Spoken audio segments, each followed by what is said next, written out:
Hello everyone, it is Friday, April 2nd, 2021. Of course, Wednesday was New Comic Book Day, which means right now it's time for the new comic book video.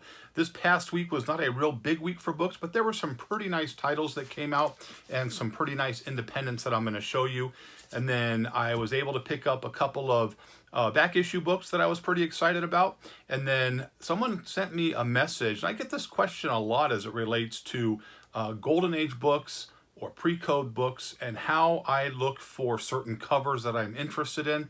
I have an answer for that. So we will jump right into the books I picked up first. First from DC, Batman and Catwoman. This book was selling really good. Of course, this is the first cover appearance of Helena Wayne. And this was cover A. This was the cover that everybody was grabbing. But personally, I preferred cover B for that. I just thought it was a better cover for her to show that. So I grabbed that one there. So I was happy with those pickups. And that was it for DC. I'm kind of staying away from DC unless it's something that I really want to get. Just like I'm kind of staying away from a lot of the mainstream unless it's something that, like we have discussed in the past, a book that, you know, I want to add just to put away just in case. This next one, cover purchase only. This is X-Men number 19, Emma Frost. Really nice looking cover right there. Strictly a cover purchase only on that. And then the hot book this week from Marvel, Silk, number 1.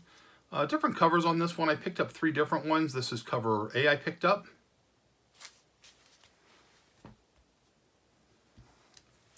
Cover B.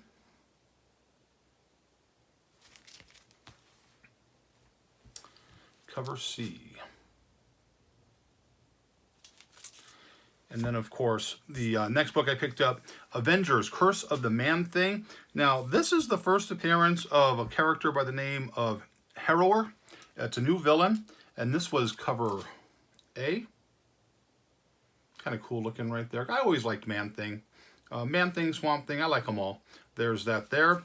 And then, of course, a Gleason cover, kind of like the Spider-Mans he did, kind of the web style. And then this one here, this was selling pretty good, but apparently I guess shops ordered this book real heavy with the anticipation and wasn't selling the way that they had hoped. But I have high hopes for that book, so I will see how it goes. Now into the Independents, a book that came out a while back, but I found one on the shelf, Something is Killing the Children, number 13.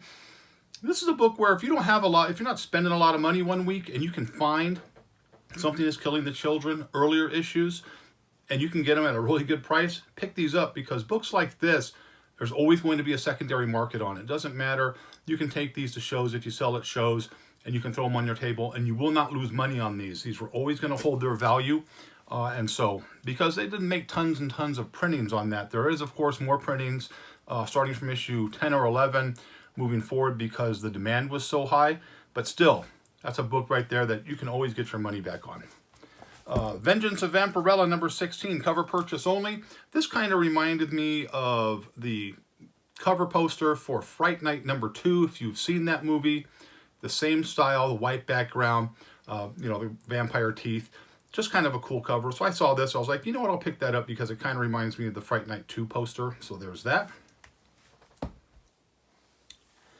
Two Moons, number 2. Read this one. I'm still enjoying this storyline. Civil War story. Really cool though. It's kind of, you know, kind of setting up characters right now, but just has so far it kind of, you know, draws you in. It's an enjoyable story, so I will look forward to number 3. Same as this one here, Nuclear Family from Aftershock. This was number 2. I enjoyed issue number 1. Number 2, again, they're kind of setting the foundation for what hopefully is going to be a pretty good storyline, but so far so good. I like the first 2 issues. I will look forward to number 3. Spawn number 316, couple covers on this one. There's one cover I picked up. And the cover everybody seemed to be trying to grab. Then there was a black and white version of this cover here. I just picked up a couple covers of it because they're printing a lot more of these than they are. So there's not going to be a whole lot of value there for those of you who care about that stuff. So I picked up 2 was enough for me. And then finally, the book I was really looking forward to, read it, kind of a slow run right now as it relates to the storyline. This is from Source Point. This is Cult of Dracula, number 1. This kind of reminds me, if you are a Dracula fan or a vampire style fan, the old Hammer films from the 60s and 70s. This kind of reminded me the cover of an old, Hammer film. So I grabbed that there. Read it. I'll give it a second. I'll give number 2 a chance because we'll see where that goes. So there was that. And then I get a question from viewers a lot about when I talk about it's okay to buy books for cover purchases only, especially a lot of the Golden Age, a lot of the crime stories, a lot of the old EC stuff. You're not really buying those books to read those. You're buying those books, one, because they're impossible to find, and two, because the covers on those books were absolutely amazing.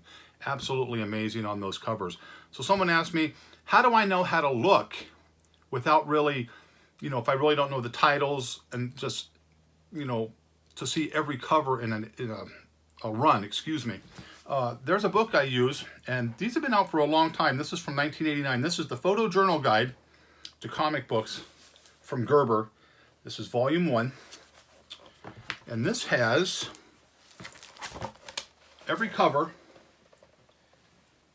of every run. This covers A through, I think it's close to J on this one here. Yeah, A to J. And you can find things like Fear, like this one here, Haunted Thrills. Excuse me, this is kind of a bulky book, so things like this. And you can just go through there and you can just kind of see some of those really, really cool covers on that right there. Really great looking covers. Now, this book is not really expensive. When they first came out, they were expensive. You can kind of see how big it is. It's a hardbound. I have all the other ones over there as well. But you can pick these up sometimes. It shows $5, $10. And for me, it's worth its price in just the fact that you can look. Because I love the old crime, crime stories. And you can see a thing here, they have tons and tons of sections on just different covers. Like that cover right there with the girl laying in the blood. I think that's really cool. So again, this is by Gerber. This is the Photojournal Guide to Comic Books, Volume 1. But then they have other volumes. Volume 1 is the thickest volume. The other ones are a lot smaller. But still, a very, very, great tool if you're interested in purchasing Golden Age, covers. You can see exactly what the cover looks like and if you can find them. So I hope that answered a lot of questions out there from viewers. And then I made contact with a fellow collector by the name of Dan, just like me. And he said he was trying to get rid of some books. Everybody's kind of having financial difficulties during this time frame, and it happens to all of us. We've all been in that area where we had to sell some things. Well, maybe not everybody, but for a majority, a lot of us did, especially when you were younger, either first married, have your first child. Things financially change, and there comes a time where you may have to say goodbye to some things. So he contacted me, came over to the house, him and his buddy. Really, really nice. So thank you for coming to my home. And I picked up a couple of books. I went through all of his stuff, and there was a couple things I was interested in, and we were able to work out a deal. Now, a lot of dealers will probably sit there and say, oh, you paid a lot more for it than you should have. But you know what? These are good books. And if you're going to get books like this, you got to pay a little bit more to get them. I'm not going to try to shortchange somebody because I don't do that to people. I try to be fair with everybody because my feeling on that has always been if one person walks away and they're unhappy with the transaction, it was a negative transaction. I want both parties to walk away and say, hey, you know what? I'm happy with what I paid. You're happy with what you got. And we go, amicably our own ways, and then maybe do another deal down the line if you have more things to sell. So these are some things I picked up. I'll show you. The first one I picked up, Amazing Spider-Man number 4, first appearance of Silk. This is a high-grade version. And when I say high-grade, I'm not talking about 9.8, 9.6, but still solid 9, 9 to 9.4. There was a little bit of an issue in one of the corners, but for those of you who press things, that would come right out, and this would grade really, really high. But again, this is a book that's, getting real hot again. So I was able to pick this one up. And the next one I picked up, again, you pay for a book that you want to get. This is another book that is considered, an upper grade. When I say upper grade tier, in the 9 to 9.4 range. There was a couple of little indentions, but again, for those of you who press things, that would press right out. I prefer things raw, but I was very happy. This presents very, very well, and so I was very happy with the price I paid. He got the price that he wanted for it, and I had no problem paying that because we were both happy. So this is, of course, Secret Wars number 8, right there. If you take a look at it, Really, really nice looking right there. Book. Corners looked really sharp on that. So there was that there. Secret Wars #8, of course, the first appearance of the black suit. And so, again, this is another book that's starting to get a little bit of heat. But again, these are just things, you're not going to see these online. These are just going to be put away. It's inventory.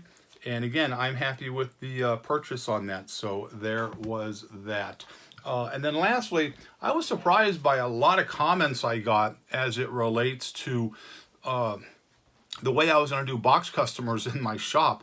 I was surprised at the fact that there are so many people who agreed with it, saying that more shops should do something like that, where being a box customer should be a right and not it should be a privilege and not a right. Just because you want a certain amount of books doesn't mean you just walk in here and do that. Now I understand a lot of shops have that, saying if you don't pick up your books in a month, we're going to put the books back out there. I never believed in charging someone's credit card to put books, to hold books and hold things. I don't do that.